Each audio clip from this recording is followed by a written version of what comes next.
Hi, welcome to T-Minus Retirement, the podcast where we help launch your retirement into orbit. I'm Jay Cole. And I'm Dustin Watts. Today we wanted to talk about most common questions that we get from clients and friends and family. Yeah. And, we figured that it's probably best just to approach these questions and see, okay, do these questions warrant to be asked? Do they make sense? So there's a pattern to them where these questions constantly come up. And so I think that's where we really got the idea to put these together and answer them for you here on the podcast. Yeah, so we're going to be going over 5 questions, and bulk of it pertains to retirement, but there's some tax-related questions as well. Yeah. So anyways, let's get started. So Okay. question number 1, why should I invest in my 401k, or should I invest in my 401k? So I know there's a lot of financial influencers out there online on all the socials that I've noticed, and we can maybe put a clip in here, but I've noticed they'll say 401ks are the dumbest investment ever, that you need to be doing infinite banking or whatever all these kind of hot terms are. And I just couldn't disagree with that anymore. I've read many studies and personally know tons of clients who have become millionaires inside of their 401k. And these are everyday people that put money away, at their job for 30 plus years. And it wasn't even a huge impact to their life. They just kept socking it away, kept buying into the markets, kept buying, good stock funds, and they're millionaires now and can retire fairly comfortably. Well, the other thing with 401ks too is that's pretty much your primary source of saving for retirement. Right. Those accounts are designated for retirement specifically. Mm-hmm. You can't just access it. I mean, it's hard to access it, but it's not meant for accessing it now or 10 years down the road. It's for retirement. Pensions are pretty much gone. That's kind of a rare thing unless you're working in some type of government job, but pretty much in the private sector, there's not really any pensions anymore that you can look forward to when you do retire. People also say, well, I have Social Security to rely on. Yeah, that's true, but we don't know where it's going to be in 20, 30 years. Well, it doesn't replace all of your income either. No, it doesn't. Yeah, and that's another misconception. People think that Social Security is they're going to be able to live off of that and that's it. Well, it's going to help you, but yeah, it's not going to replace all of what you need for retirement. No, definitely not. And, maybe take a step back too. A lot of people maybe are asking that question because they don't exactly know what a 401k is. Sure. And in the simplest terms, you're just investing into the economy, the economy that we're all a part of. We're all contributing to the prosperity that certainly the U.S. has seen over the past many decades. And, you're buying shares of companies that you use every day. And over time, they all start to appreciate. They all hedge inflation. Mm-hmm. And so it's just really a great way to get access to markets, to put your dollars to work and save something for retirement. And the other thing too is most employers tend to match your contribution up to a certain percentage. I know we've talked about that in previous videos. And so at least you're getting that extra money from your employer. Absolutely. And that's something to take advantage of. That's something you don't want to pass up. I've actually noticed on statements more recently, as these companies have been kind of revamping their websites, they'll break down what portion is your contribution, what portion is your employer contribution, and what portion is growth. Mm-hmm. And growth is, growth and your contributions are always the most, but it's kind of cool to see that breakdown because it paints the whole picture. Yeah. All right, so the next question, and this is kind of a controversial one. This question is, should I pay off my debt? And, should I pay off my debt versus saving for retirement? And there's a lot of kind of avenues you can go down. I'll just give you my 2 cents here real quick. Maybe some debt I definitely advocate paying off. I never encourage anybody to maintain a balance on a credit card or things like that. If you're going to purchase a car, do it as responsibly, I think, as you can. Don't get yourself into a $1,500 car payment because you wanted a Hellcat or something at 25% interest. Mortgages and these types of things, especially being here in SoCal, I totally understand.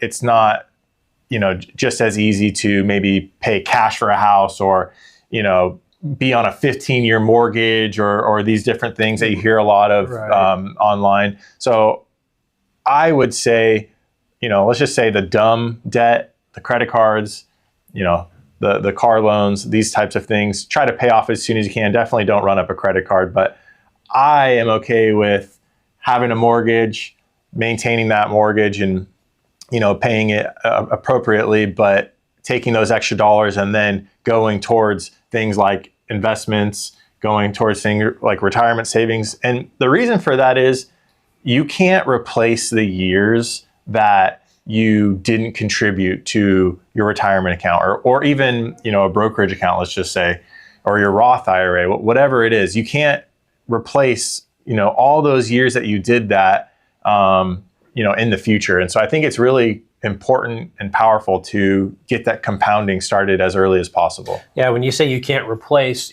you could try to catch up with all those contributions, but you missed out on market growth. You missed out on market growth, and more importantly, to like a retirement account, they have limits. A Roth IRA, you can't just drop in 50 grand to a Roth IRA. No, you can only do a little bit each year. So do those a little bit each year, in my opinion, and get that money invested, get the compounding, get the growth, and work out the debt situation in a responsible manner. But I wouldn't not contribute to my Roth IRA and put $7,000 extra on my mortgage myself. Right. Yeah, and I agree with you on all those points. I think it's good to have some type of plan, maybe to tackle those high interest debts. So like you said, credit card, Absolutely. auto loan, maybe even student loans. I know that's a very common thing with the majority of people have.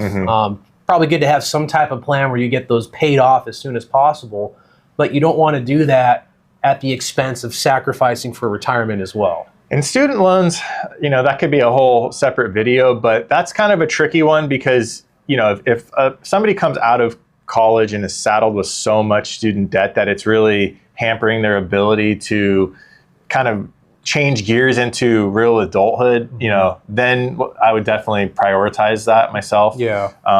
So that's probably a controversial one. Yeah. Well, the nice thing about at least your home mortgage is the interest generally is tax deductible if you itemize. Yeah. And if you have an interest rate that's 6-7%, that's going to be a nice tax write-off. I know you hate paying 6-7% interest. So, and we'll talk just briefly on this, but we have tons of clients.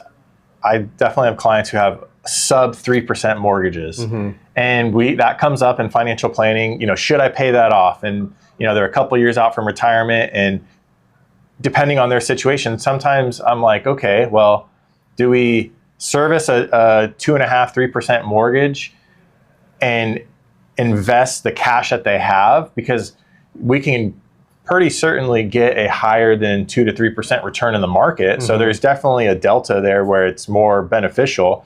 So there's kind of like a math answer, and then there's an emotional answer to it as well. And, not everybody is the same. I definitely know people that are like, I just want that mortgage paid off. And hey, they know the pros and cons. We can look at the numbers and walk through that and make the decision. But I'm sure we're going to get some hate from Dave Ramsey fans after this, but that's all right. Well, the next question is, this one we got a lot, especially during 2020 with COVID in the market that happened there. But I also get it a lot from people who experienced the 08 and 09 crash. Right. So basically is, why should I invest in the market when it crashed in the 08 or 09 or even in the 2020 market? Yeah. Well, and crash is always, I feel like, a term that's kind of thrown around a little loosely. Sure. Anytime the market goes down, it's a crash. Or obviously 08, 09, that was a horrible situation.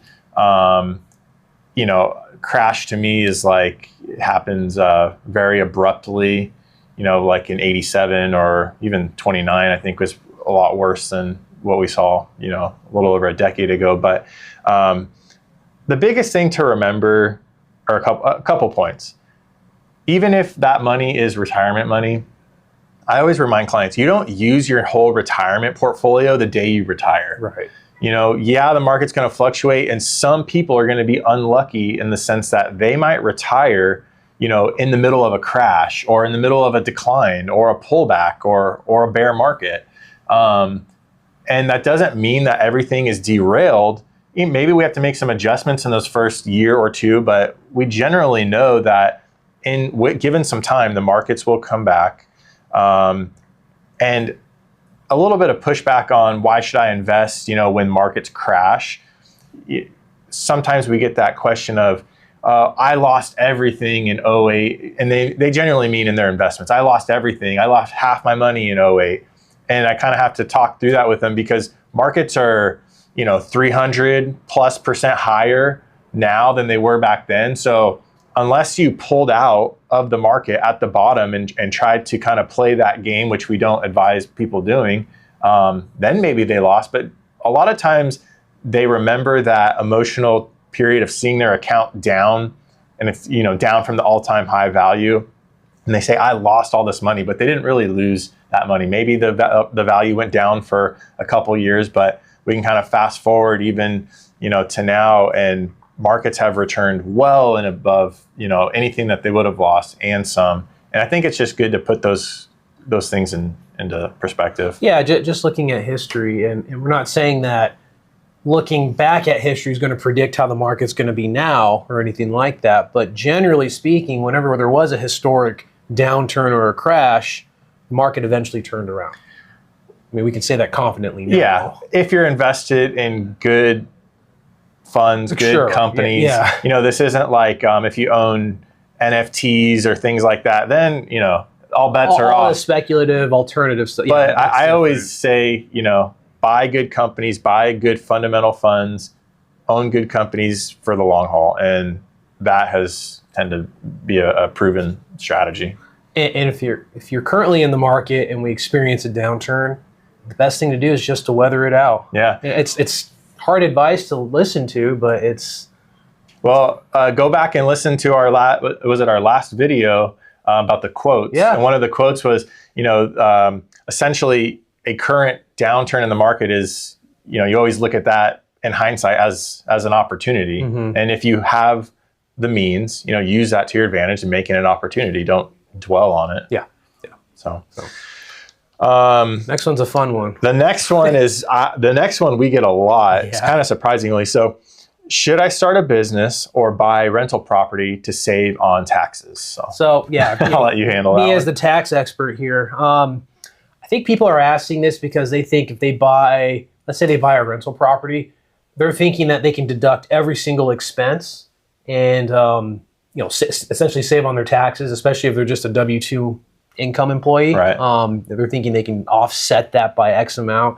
And same with starting a business, same thing, and I say starting a business is like that because most of the time it's the question of just starting a hobby type thing just to be able to get write-offs to lower your income. The IRS frowns upon that. Yeah, there's certain rules with being a sole proprietor and starting your own business, and won't get too much into that, but kind of on that front, the bottom line is, well, it needs to be a legitimate business. And I know people can have businesses with hobby type incomes, that's totally fine.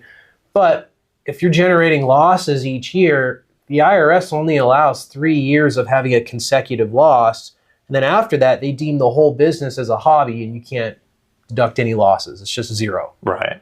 And so, okay, you could probably do it for 3 years, but then after that, you're stuck and you can't do anything more. And if you try to claim it, then that's a trigger for the IRS to investigate. And you definitely don't want the IRS to look into that. But the thing too is, if you're spending, let's say, 10 grand on this business just to save $1,000, even $2,000 in taxes, you're still out of pocket $8,000. Net, you spent more money. Yeah. You're not ahead. You're not ahead. Yeah. You're ahead with the government, but you're still out of pocket, $8,000, $7,000, whatever the case is. And so to me, that doesn't make sense. Yeah. When it comes to rental properties, those can be a good investment. If you do generate a loss from that property, generally speaking, you could take up to about $25,000 as a rental loss and offset that from W-2 income, pension income. In any 1 year, you can take 25,000 up to that, yeah. And then if you have anything above that, then that loss gets suspended and carried over to the next year. The caveat that not a lot of people know is, especially if you're a married filer, if your income is around 150,000 or more, you can't take any loss. Your loss just gets suspended every year. And so if you have 10 years of $10,000 losses, you're not taking that each year you're doing your taxes. That's just getting carried over. And by year 10, you have a $100,000 loss. It's not completely wasted, because if you end up selling that property, you can use that $100,000 loss to offset any capital gain. So that's good, but you're not getting the loss tax savings currently if your income's higher. Yeah, I think a lot of people don't understand that, because I do get that question a lot as well. You know, I show them, we'll do a financial plan, and I show them, okay, this is the estimated tax that we're looking at, and they go, oh, well, should I buy a second property? And I think if you take anything away, it's, you know, don't spend money just to maybe save a little bit in taxes. I think, you know, net after it all, I think you still end up with less. Yeah. So, I mean, if having a rental and doing these things, or having a business is part of your dream and part of your plan, and it all works out, then that's fine. But don't, you know, people who say that, I don't know that they know exactly what they're getting into with a business or a rental, because it's not passive income, as, you know, you hear that term thrown around all the time. It's probably anything but, you know, even a rental, they're a lot of work. Yeah, there are a lot of work. Even if you have a third-party manager managing it, it's still a lot of work and things that you're having to pay for and come up with. Yeah. And, you know, God forbid you have a horrible tenant that you have to deal with. And, you know, here in the state of California, it's not the best. Not the best to deal with a hard tenant who's not paying rent or trashing the place. But, well, good. I think that's a lot of good info. Yeah. So the last question: will my children pay inheritance taxes? And you know, taxes, I would say maybe take that one. Yeah. Again, this is a common one. I think everyone's thinking that, mainly specifically with their homes. You know, if they were to pass and their kids were to inherit their homes, or their investment accounts, or even just things like nice cars or jewelry or whatnot. Most likely no, I'm going to say on that, just because, so when people pass, they're given a certain estate tax exemption.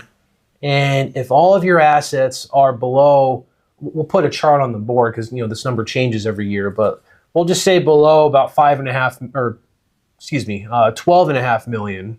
Those are old numbers. If it's all below that, then your estate doesn't have to file an estate tax return and pay any estate taxes. So like I said, generally a lot of people are probably not going to have to deal with that. It's only if all those assets are greater than that specific number, depending on what year it is, then there could be an estate tax involved. Now, some people confuse estate tax and then estate tax income, or estate income tax, I should say. So if an estate or a trust has income coming in still, so we'll take the rental property from the previous example. Let's say your parents had a rental property in their trust and they passed, and they're still generating rental income even after they passed. Well, before the property gets transferred to the kids or the beneficiaries, it's in that trust. And so that trust may have to pay an income tax based on whatever the income it generates. Rental properties, investments that pay dividends or capital gains, those are pretty much the main ones. Then there could be an income tax component to that. As far as an inheritance tax, again, that just depends on if the aggregate estate is below that estate tax exemption. And if it is, then there's no inheritance taxes. And kind of a caveat to this too, a lot of times people ask me, they want to give money to their kids. I'm going to give them $50,000 for a house down payment. They ask, is that taxable to their kid? And then at the same time, is that going to be an issue for them as the parent? No, it's not taxable to the kid. So any cash gifts, pretty much any gifts, it's not a taxable thing to the person receiving the gift. And at the same time, with cash specifically, if it's above that gift tax exemption, then there's a return to file, but there's no tax involved with that. And I just wanted to add one point. You know, you're talking a lot about inheritance taxes and a little bit about gift taxes. That's different than if a child inherits a retirement account, Sure. Yeah. an annuity, something like that. There most likely will be taxes at the time of distribution on those types of accounts, with some exception. But just as far as paying an inheritance tax, you know, the year that your parents pass or something, I think you explained it really well. Yeah. So I think, you know, that really goes into some of the most common questions that we get. We hope you find some value in that. If you did, please like and subscribe, and we'll see you in the next video.